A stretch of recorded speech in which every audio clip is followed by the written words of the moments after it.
Shalom, shalom, Israel. Shabella Hezekiah back at it with another lesson. First and foremost, I want to give all honor and glory and praise to Yahweh Bashmi Awashai. That's the most high God of Israel, none else, and his only begotten Son who the world calls Jesus Christ. I want to give a mighty shalom and shout out to, and double honors to the elders from the house of David and all the elders worldwide. I want to give a mighty shalom and shout out to the brothers out there pushing this truth, preaching this gospel, hitting these street corners, going to the chief place of concourse, right? Magnifying the Lord to their best of their ability. And I'll give another mighty shalom and shout out to the women and children. It's praying, fasting, giving alms, right? Keeping the commandments and the faith of the Black Messiah, Shamashiach, right? Tonight, we're going over the world is in a crisis. Part 6, education. The world is in a crisis, part 6, education.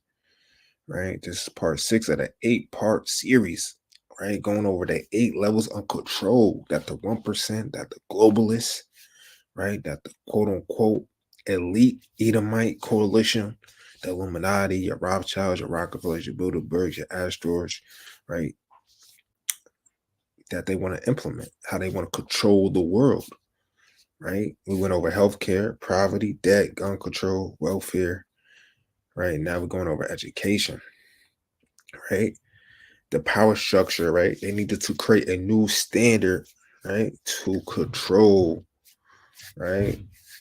To control the world, right? Especially control our people and destroy our people through these agendas, right? Through these things, man. And one of them is education, right? We're going to go over 3 things. We're going to go over school to prison pipeline. We're going to go how they are teaching transgenderism and LGBTQAI plus, and we're gonna go over how college, the sororities, the fraternities, not too heavy on that. Yeah, through the spirit, this is not an in-depth breakdown of education. This is just how, right, the top Edomites want to control our people through education, and in a couple ways they do it, right? Let's first and foremost, let's get some stats. Right? Literacy rates in Black communities are lower than those for white communities. And there are a number of factors that contribute to this.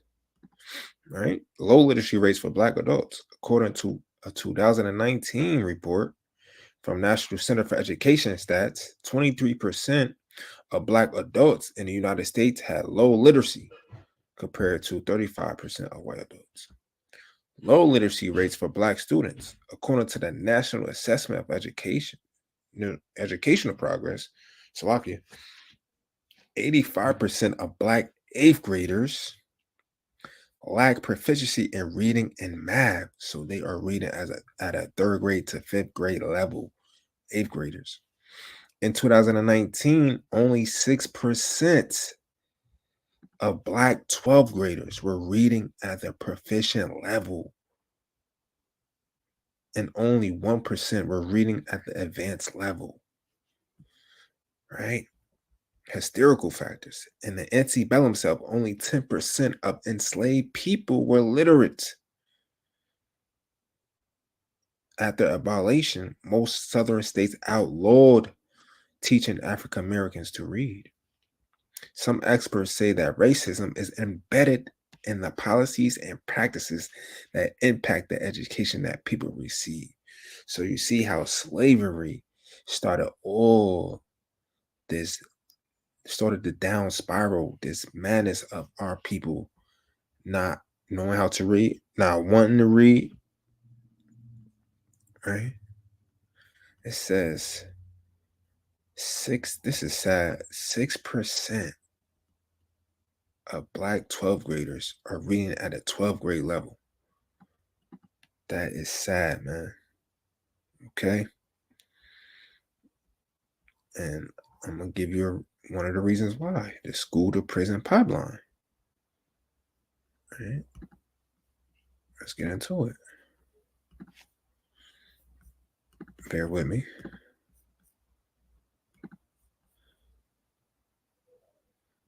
right? And another reason why, our people rather, instead of reading a book and going into the dictionary, going into the thesaurus, right? Just, just getting the habit of reading and just studying, right? We rather listen to audio. We rather, right, play these PS5s and Xboxes. We rather be on the iPod and iPad, and we rather uh, play sports and do everything but discipline ourselves to read a book, read a newspaper, right? We rather look at the the, the images, the photos, right? We've been destroyed for a lack of knowledge, right? It's just embedded us like an evil seed for us to not want to read, right? We are lazy. We like discipline to do this. And their school to prison pipeline doesn't help at all. The teachers doesn't help at all. Right? Let's get to it. You do if your child was placed in handcuffs for crying at school. Well, this was a reality for a 7-year-old black boy in Missouri, and it isn't rare for black and brown kids across the country. Whether it's getting arrested for talking back or doodling on a desk, in-school policing is harming students by taking them out of school and helping funnel them into prisons. It's called the school to prison pipeline. We're talking about a structure of codes and punishments that criminalizes kids as early as preschool and increases their chances of ending up in the criminal justice system. 99% of New York City school children who were handcuffed in 2016 were Black or Latinx. This happens when school resource officers are called into classrooms to discipline students, sometimes for something as small as violating a dress code or grabbing candy from a teacher's desk. If the offense doesn't lead to an arrest, Black and brown students are still subject to harsher punishments than white students. Black students are 4 times more likely to be suspended than their white peers. Sometimes students are kicked out of school for basically just being Black. Like in cases across the country where Black girls were suspended for rocking braids or an afro. So, where do students go after they've been kicked out of school? Research shows they're 3 times more likely to end up in the juvenile justice system within a year. This is all part of an endless cycle. Once kids touch the juvenile justice system, they're 67% more likely to end up in jail again before they're 25. So, what lessons are schools and police really teaching our kids here? How can kids excel in school if they're always being kicked out of them? So, see that? Our children are being targeted in these schools, right? Let's get deeper. Let's get deeper, right? Before we go to the next video, let's jump into critical race theory, because they are taking that out. Critical race theory in most states, especially the liberal states, and in some conservative states as well. Bear with me.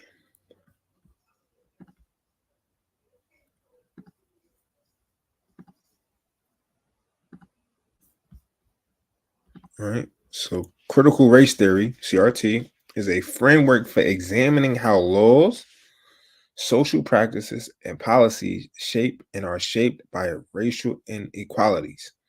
Originally developed in the 1970s by legal scholars like Derek Bell, Kimberly Crenshaw, and Richard Delgado, CRT examines how structural racism operates within legal and institutional systems, rather than viewing racism solely as individual prejudice. So basically, that's to to um to make it plain upon tables. CRT is how us black people been racially discriminated, have been racially prejudged, racially violence has been taken on us by the so-called white people, right? Slavery, mass incarceration, black codes, right? Jim Crow laws, the civil rights movements, right? They want to take that out of school, that history, right? They don't want to make the white kids feel bad, right? Now check this out. Oh, hold on. Yeah, Salakia. Check this out. 18 states have laws or executive orders restricting the teaching of critical race theory in public K through 12 schools. These states include Alabama, Arkansas, Florida, Georgia, Idaho, Iowa, Kentucky, Mississippi, Montana, New Hampshire, North Dakota, Oklahoma, South Carolina, South Dakota, Tennessee, Texas, Utah, and Virginia. Do you see the trend that's going on? These southern states do not want to teach the critical race theory because they would have to teach how the Caucasians treated us badly during slavery and after slavery, right? And slavery was heavy during the South. The South was for slavery, right? The South was built off slavery, right? These laws typically limit discussions on systematic racism, bias, or inequality. Many other states have proposed similar bills or are debating them, though they haven't passed it into law yet. So 18 states, right? And most of them are in the South, where slavery, sharecropping, lynching, all violence and demonstration against the black people was heavy in the South. Okay. Now, let's move on. Right. And, of course, they don't want to teach our children about slavery because when you can't teach our children K through 12, even K through 8, we're not teaching. If our children, right, don't know about their history, right, it's hard for us, right, to link to link that up when we go in the Bible and teach them about the signs, the curses that fall upon us, right? It's harder for us. Now we have to explain to them what slavery was, right? Instead of them having a little knowledge of it already, so it could, the light bulb pop. But now we got to work a little extra hard on the highways and byways now. But that's okay. The Spirit of the Lord is upon us. We're gonna get it done either way. And they also, the white man is crafty, man. It's a little slimy, slick, low beast, man. Right? He wants to, first of all, he doesn't want to repay and repair for what he did in slavery. But he also wants us to forget. He wants to forget what they done to us, man. And that's sad. That's madness. That's evil. All right, let's jump to the next video through the Spirit. We're dealing with some real wicked, devilish, diabolical people. Bear with me. All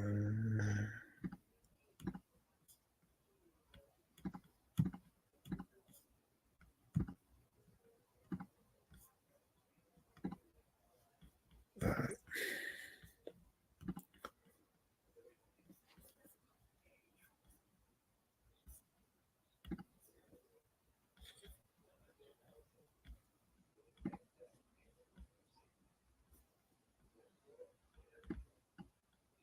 The underground structure of the Board of Education. Everybody's been talking about school and education. Well, in etymology, the word education comes from the word educere, which means to bring out of you what's in you. Schools don't do that. Schools give you something and you regurgitate it back, and that's how you get an A. Notice as a room full of so-called black people, right? Because we really care about our children's education. See, the white people, they really don't have to go to school, man. They got generational wealth. Their daddy work at a 500, what do they call 500 business, a multi-million business. They follow on a car dealership. They follow on a damn pizza shop and bakery shop. They follow as a lawyer. Got partnership in a law firm, right? These white people don't need no education, man. We need it. It's pushed on us, right? Let's continue. This is called the 1902 Board of Education Act, okay? The endowment was given by John D. Rockefeller and Andrew Carnegie. They gave $30 billion.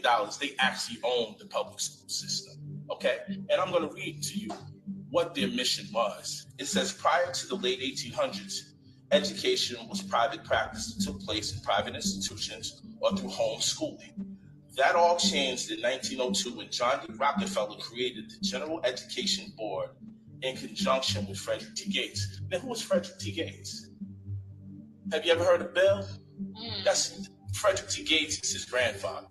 So this is what Frederick T. Gates said. Let me skip. Albert Einstein said, never confuse education with intelligence. John D. Rockefeller said, I don't want a nation of thinkers. I want a nation of workers. So at the advent of the Industrial Revolution, okay, at its inception, they had to create workers. So you see that? The education system, right, is not for us to become intelligent. The education system, right, is to indoctrinate us with whitewash history. With us learning basic math so we can work in their stores, their Walmarts, their McDonald's, their Family Dollars, their Foot Lockers, right? Their and it's just it is what it is, right? Right? Set up by the damn rich Edomites. They don't want a nation.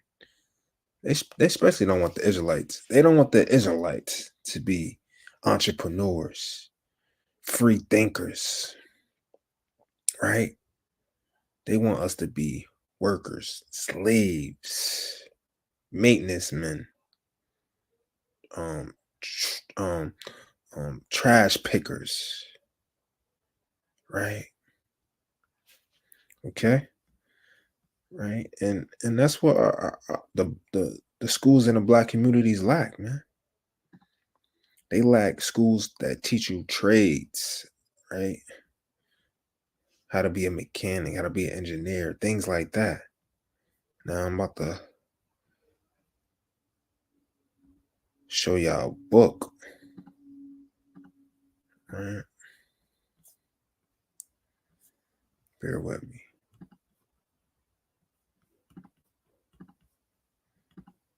Right? It's the book of From Babylon to Timbuktu by Rudolph R. Windsor. Okay. Now this is page 90. Right? The black Jews had an advantage over the African tribes. Right? They carried their culture, history, laws, and written records with them. This ensured them a constant precedent for the development of a higher social organization, right? And we lost all this, our culture, history, laws, written records, right? During slavery. You see that? Because of the stability of the black Jewish culture, the Jews were not absorbed into the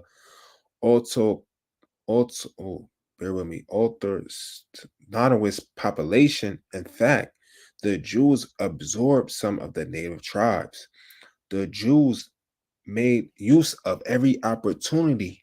They were an industrious and skillful people. We lost that.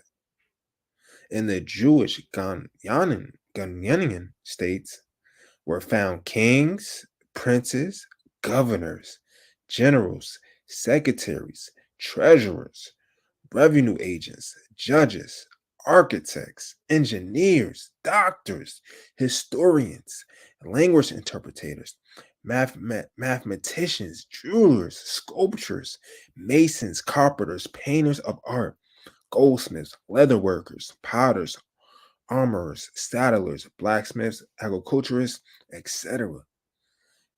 These these titles, these positions, these occupations, these hobbies, right? These things that we did was embedded us. This was our culture. This was our our bloodline. This is what we did with ease. We didn't need to go to school for this thing, man. Right? So when the white man brought us over here, they knew who they had. These great men and women that were governors, generals, engineers, sculptors, mathematicians, goldsmiths, leather workers, right? Revenue agents, right? They whipped this out of us. They beat this out of us. They destroyed us. They made us stop doing these things. We was void from this, right?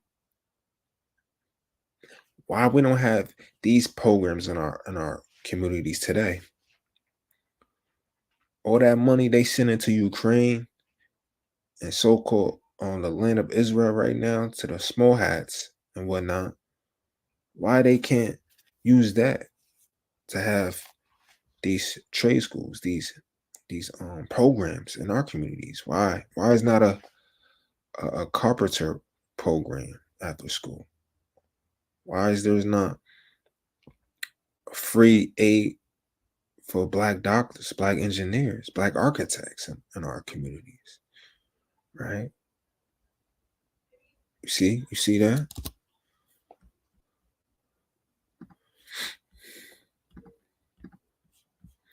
Let's move on to the next video. Now, we dealt with school to prison pipeline. We dealt with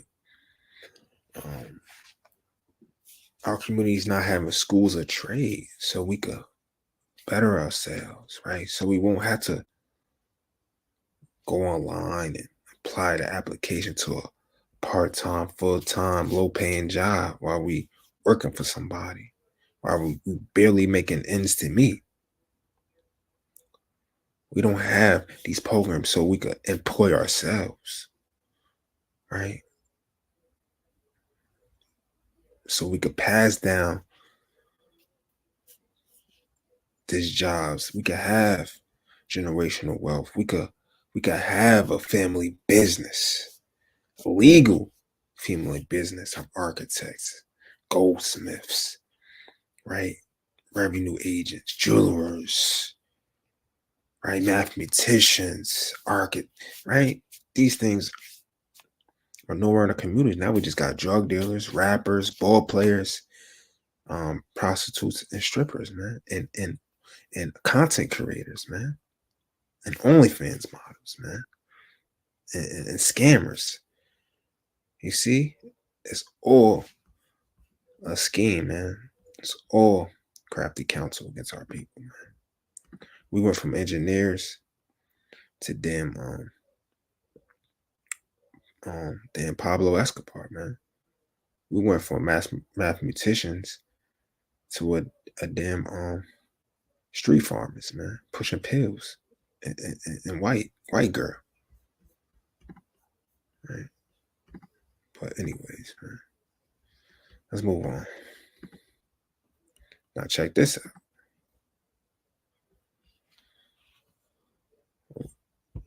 Los Angeles Unified School District has mainline academic queer theory in the K-12 school system, encouraging children as young as kindergarten to experiment with synthetic sexual identities, such as trans, queer, madness, pansexual, and two-spirit.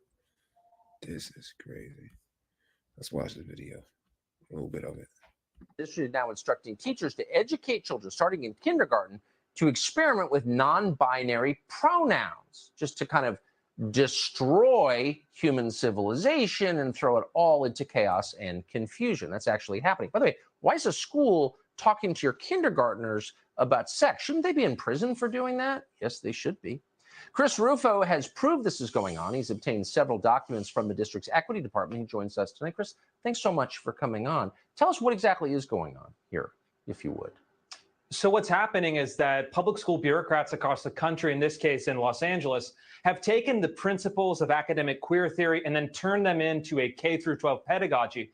They're training kids as young as kindergarten to experiment with sexual identities such as trans, genderqueer, pansexual, gender fluid, two-spirit, all of these really crazy and synthetic constructions that we once thought were relegated to academia. They've now been mainlined into elementary school classrooms all over the school district in Los Angeles. I'm really, and I mean this sincerely, I'm confused. If I find your kindergartner in the park and start talking to her about her sex life, you have a moral right to punch me out and call the cops. Why in the world are we allowing teachers to do the same thing? Well, I think a large part of the reason is because of this illusion of authority. And so the two prominent domains where these ideas are being transmitted are education and the medical profession. And, for better or worse, historically, these have been very trusted. So people listen to teachers, they listen to doctors. But I think this is starting to change because this is getting, frankly, out of control. And one thing that is really important to know that actually school districts like Los Angeles have adopted an explicit policy that teachers can facilitate your child's gender or sexual transition. And the default policy is that they keep it secret from parents. So they know that they're doing something that parents would object to. I have the documents that prove exactly what they're doing, and they're trying to keep it a secret. I mean, up until recently, the rule was you troll my minor children about their sex life and you're going to get hurt. And I think that should be the rule still. I think this is that. See that? Let's move on. Just meditate on these videos. Don't need a deep breakdown. A little displeased by the secrecy that was surrounding the club. Parents like Kyle Dixon says they learned about the UBU club earlier this year, started by a third grade teacher, which they say told the young students it was a safe place for boys who crush on boys or girls who crush on girls. It's not the club per se that concerns me. It's the fact that the school and the district has taken a posture of hiding this intentionally from parents. We have gardening clubs, all these other type of clubs that require parents' permission slips. And this club was not. The school district says they are analyzing their school activities and clubs. This comes around the same time as the National Center for Law and Policy sent the district a cease and desist letter demanding it suspend those clubs in all district elementary schools. But some said during a board meeting earlier this month that all welcoming clubs are needed. LGBT students can no longer be bullied for who they are and who they like. And if some of those students need some help and support to thrive in school and life in light of these unprecedented times and challenges, then we should all support. Pleasant Grove Elementary parents say they are not against the LGBTQ community, but are against secrecy. We are not anti-LGBT. We are anti-adults keeping secrets with children. The biggest concern here is just the fact that it was done behind our backs without us knowing. The school district says any student that participates by not coming to school or only coming for a portion of it will be marked unexcused. Wow. So first, they're keeping secrets away from the parents. Not telling the parents they're teaching their children how to be a damn transgender, how to be a homosexual, how to be a lesbian, how to be a queer. And if you want to miss that part of the school, you're going to get in trouble. This is madness, right? Let's move on.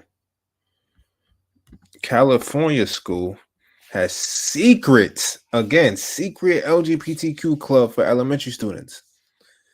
After school club where boys could crush on boys and girls could crush on girls, right? The elementary school requires permissions to participate in gardening club, but no permission needed to join LGBTQ club. Wow.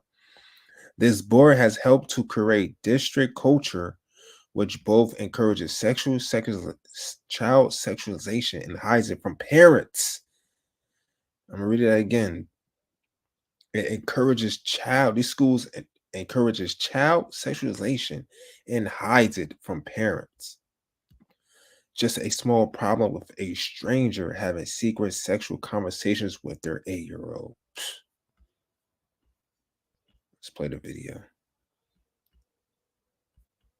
Elk Grove, California, where parents caught wind of a secret pride club for their elementary school kids. Parents say a teacher came to their 4th, 5th, and 6th graders, pitching them on an after-school club where boys could crush on boys and girls could crush on girls. Seems like something parents might want to know about, but for some reason, the school never told them the club was happening, and they're not happy. The fact that the club is called UBU in certain circumstances, but Rainbow Clubs and others, shows the intentional deception surrounding the club.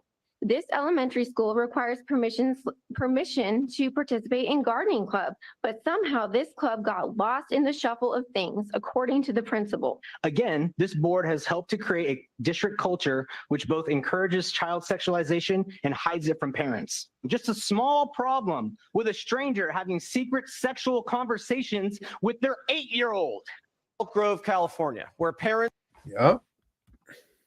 Let's get more. So let me just read the heading. Josh Shapiro and Kamala Harris are outraged over mega extremists wanting certain LGBTQ books banned in schools. Right? So the Democratic Party, your liberals, are upset, outraged, because they can't teach LGBTQ to the children, 8-year-olds, right? 10-year-olds, 6-year-olds, right? Senator John Kennedy reads from one of those books. Now check this out. This is in one of the books that are being taught to your 6 to 12-year-olds. Okay. You're going to look so hot. I can't wait to have your cock in my mouth. I'm going to give you the blowjob of your life. Then I want you inside of me. What are you asking us to do? Should it be up just to the librarian, or should parents have a say? There should be facilitation of collaboration between students. Should parents have a say? Book review committees in the community in my school district. You want a committee? Senator, your definition of sexual is synonymous with LGBTQ identity. What would you do in terms of making the books available? Students who do not read books like All Boys Aren't Blue cannot learn what is appropriate. I understand that. They cannot learn. I understand, but none of you abuse. want to answer my question. And if that's your response, what planet did you just parachute in from? Parents, Senator. Or what country, more appropriately? You're going.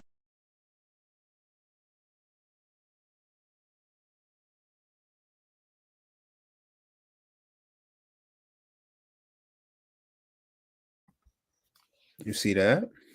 There are books on this disgusting. This is crazy, man. We need to start considering homeschooling.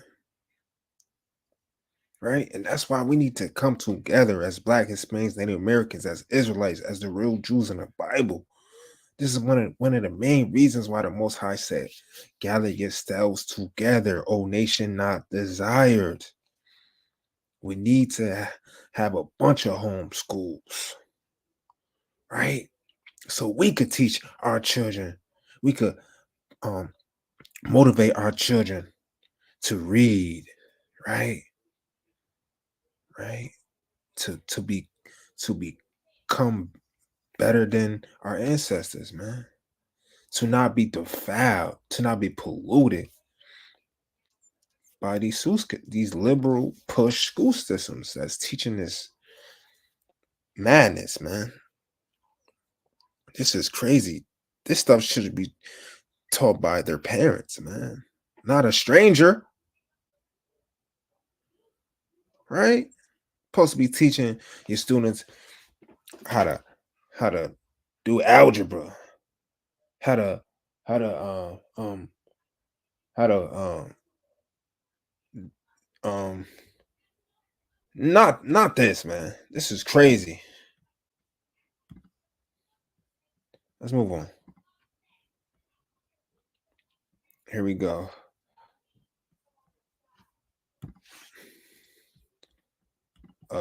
Emily Schmidt, a former Texas student, spoke out at a protest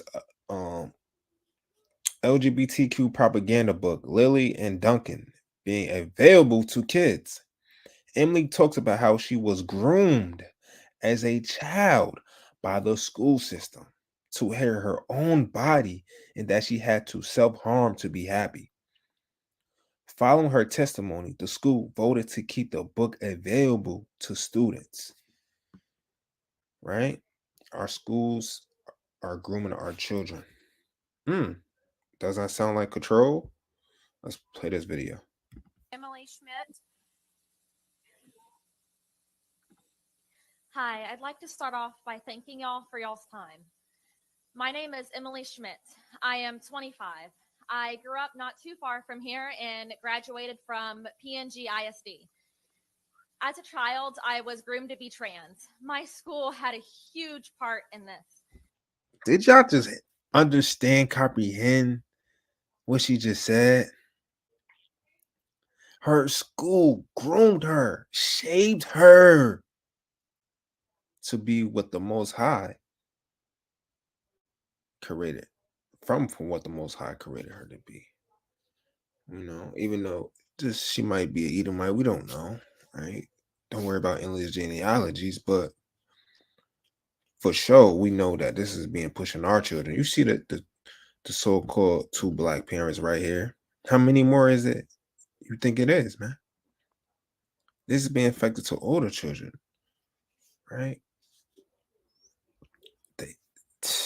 They want to make the men feminine, and they trying to make the woman masculine and extra emotional and feminine, right?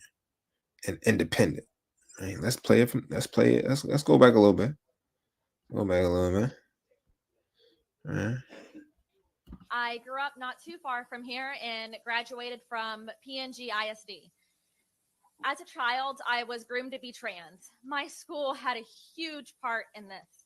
Media similar to the book Lily and Duncan led me into having gender dysphoria at 14 years old. Soon, my whole life became surrounded by trans everything. This made me believe that my body was wrong and needed fixing with surgeries and hormones. All I ever really needed was for someone to tell me that it is okay to be a tomboy. But instead, I was walked down a path of suicidal ideations and anxiety due to media like this book that you have available to 7th graders. I am here to ask you, why do you want to teach children that their bodies are wrong? Why do you want to teach children that self-hatred is good? Why do you want to teach children that they need to chop off healthy body parts in order to find true happiness? And why did people like you tell me as a little girl that I needed to self-harm in order to be truly happy? I'll tell you why. They trying to dismantle the traditional men. They trying to get rid of the traditional woman, so they could creep into our households, creep into our children's minds, destroy them inside and out, so they could control us. Right? So we could believe what the media say. We could believe what the false propaganda say. That you could be whatever you want, you could feel however you feel. You don't have to live the life that the Most High has instructed. You don't have to live by his orders. He made a man to be a man, woman to be a woman. But what the devil saying is the opposite of that. And that's what we're dealing with. And that's what we're dealing with, man. Right? Confusion. That's all it's about. Confusion. They trying to make the damn rainbow gang a religion. right? Think about it. You can't have a crucifix or a crescent or a statue of Buddha in the courthouses. You can't have it in public schools, right? You can't have it in, most institutions, right? But you could have a rainbow flag in there, though. You see that? It's an agenda, man. Moral corruption. Let's move on. Let's go into college and the fraternities and sororities, man. Because our Black and Hispanic people are heavy in this. Let's get into it. The following organizations are associated with these particular pagan gods. Phi Beta Sigma is associated with Horus, the Egyptian falcon god. Alpha Kappa Alpha is associated with Ketesh, a Semitic nature goddess worshipped in Egypt or in the Book of the Dead, which is Sekhmet. Alpha Phi Alpha, it's associated with the Sphinx, the guardian of the tomb or pyramid. Then we have Delta Sigma Theta, which is associated with Minerva or Isis, as she's also, or Athena, as she's called, which is the elephantine goddess of the Nile floods and fertility. And then we have Kappa Alpha Psi, which is associated with Thoth, which is a leader or the ibis god of wisdom, writing, and the moon. Then we have Zeta Phi Beta. Zeta Phi Beta is associated with Bastet, which is also known as the devouring lady, the cat goddess of the home and sunlight. Then we have Sigma Gamma Rho, which is associated with Mot. Then we have Omega Psi Phi, which is associated with Anubis, or the royal child, the jackal god. And we see, if you looked at Omega Psi Phi, if you listen to the one pertaining to Omega Psi Phi and Delta Sigma Theta, we see that as Minerva is considered the elephantine god in a particular culture, we see that throughout Greek culture, we see elephants, especially pertaining to the Delta Sigma Theta. We see different animals that associate with different fraternities and sororities. Deltas, they have elephants, and then of course we have Omega Psi Phi, and they have dogs. And those are the gods that those particular organizations are associated with.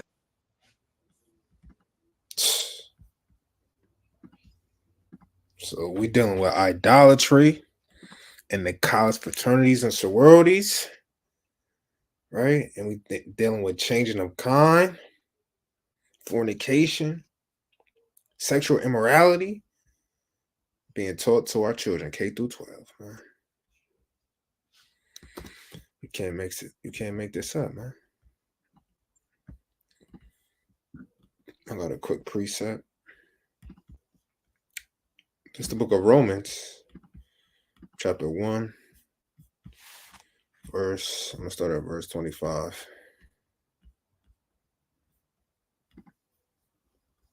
Let me share my screen. Who changed the truth of God into a lie? The truth of God is a man shall not label a man. A woman should not label a woman. A man shouldn't want to be a woman. A woman should be a man. Right? He made everybody perfect in his eyes. Everyone has a purpose according to the Most High. He made all men upright. But what? They have sought many of vengeance. Right? Who changed the truth of God into a lie? Right? Satan. And who's Satan's chief children? Esau.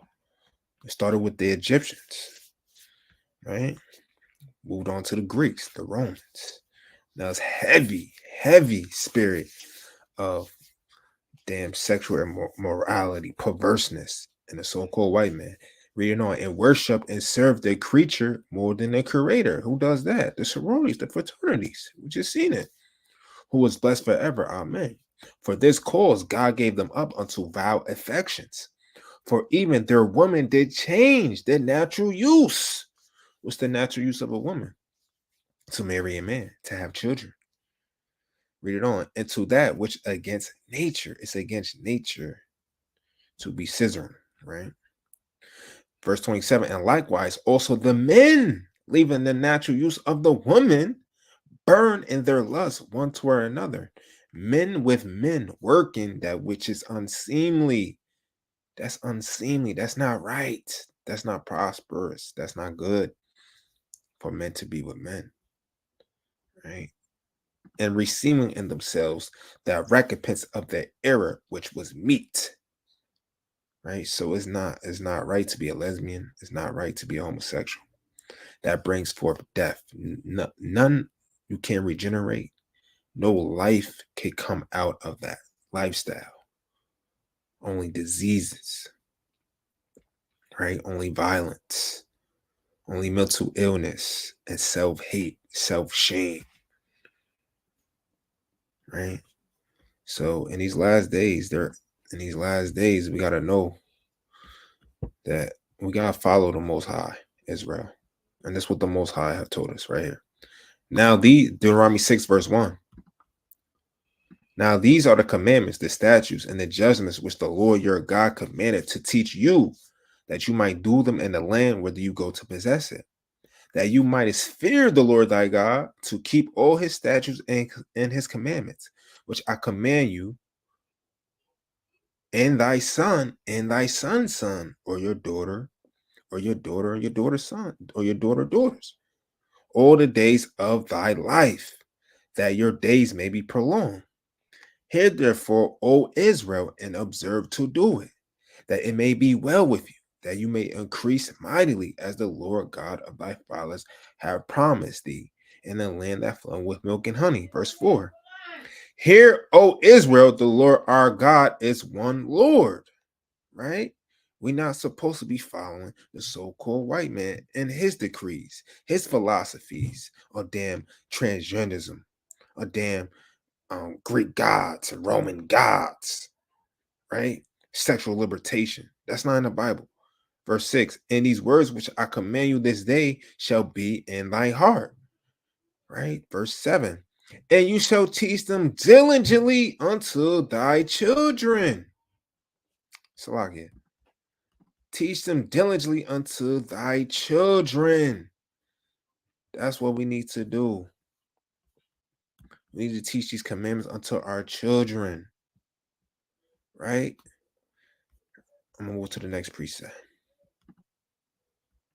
Teach our children instruction. Teach our children moral integrity. Teach our children, right? The role of a man, the role of a woman, right? Teach our children, right, how to be great like our forefathers, how to be wise like Solomon, how to be brave and courageous like David. Teach our daughters how to stand up for your people like Queen Esther, right? How to pray and fast, right? And ready to destroy the heathen, spiritually or physical, like our sister Judith, right?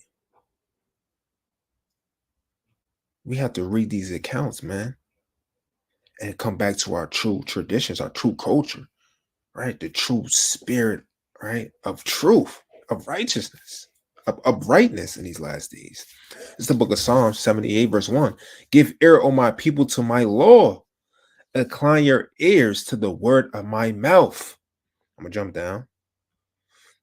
Verse 3, which we have heard and known, and our fathers have told us. We will not hide them from their children, showing to the generation to come to the praises of the Lord and his strength and his wonderful works that he hath done. Verse 5, for he established a testimony in Jacob and appointed a law in Israel, which he commanded our fathers, that they should make them known to their children. Verse 6, that the generation to come might know them, even the children which should be born, who shall arise and declare them to their children. Verse 7, that they might set their hope in God, not set their hope in their white liberal teacher, not setting their hope unto Kamala, or Joe Biden or Trump, right? Or whoever they listen to on TikTok, right? And not forget the works of God, but keep his commandments. You see that? We need to teach our children these commandments, right? We need to encourage them to read. We need to sit down with our children, right? We need to come together in these last days, right? Because from the beginning, the Most High, right, has given all we need. This is the book of Baruch, chapter 3, verse 36. He hath found out all the way of knowledge, and have given it unto Jacob his servant, and to Israel his beloved. You see that? From the beginning, we were sanctified. From the beginning, he wanted to give all the way of knowledge unto his children, man. And we get back to that by repenting, coming back to the Lord, keeping his commandments, right? Setting our minds right, right? Joining the congregation, right? There's many congregations out there, man. Get into a body, man. Get counsel, right? Learn who you are. Learn who we used to be, right? Because, you know, these congregations out here, we are encouraging. We are pushing people to be better, to progress, right? To be entrepreneurs, to be self-employed, right? To be all you can be. Forget the Army. Forget the Marines. You better get you a camp to join, right? These different camps out here, man, right? IUIC, the UPK, Sakari, House of David, Watchman, right? Sons of Thunder, right? Believers of the Way, right? All these schools are pushing self-development, self-betterment, right? They got families, man. Come together. Gotta get selves together, man. Because we can't do it alone. We can't. We can't do it alone, man. There's help out there, right? So we could become that great nation that we used to be. Not a nation that's being destroyed and being polluted with the madness that's going on in these schools, with the idolatry that's going in these colleges, right? And with that, I want to give all honor and glory and praise to Yahweh Bashem Yahushai. That was the Waters in the Crisis Part 6, education. You see what they're using to destroy our children. School to prison pipeline.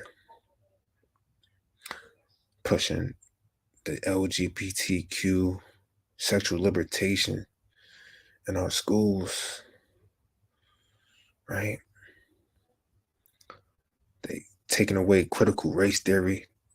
Now we're not learning our history, the so-called Black history in our schools no more, right? Only whitewashed Edomite history, right? Be it American. I don't got any announcements, but I do have some words of encouragement. Keep, don't lose your faith in the Most High. You see the signs of the end here, man. Many earthquakes, many hurricanes, right? You had a red moon the other day, man. Right? You see the wars that's going on. You see the bricks coming together, right? Ezekiel 38, coming to pass. Right? You see the race wars brewing up. You see the amount of wickedness that's gonna be here, man. Right? All we're waiting for is the persecution, right, of the Israelites. Right? That's what we're waiting for. And with that, I'm gonna say, Kwame Yasharala. Continue to pray, fast, right? Study, right? Be diligent. Go to camp. Seek counsel. And continue to read. Blessed is he that readeth, man. Right? Shalom.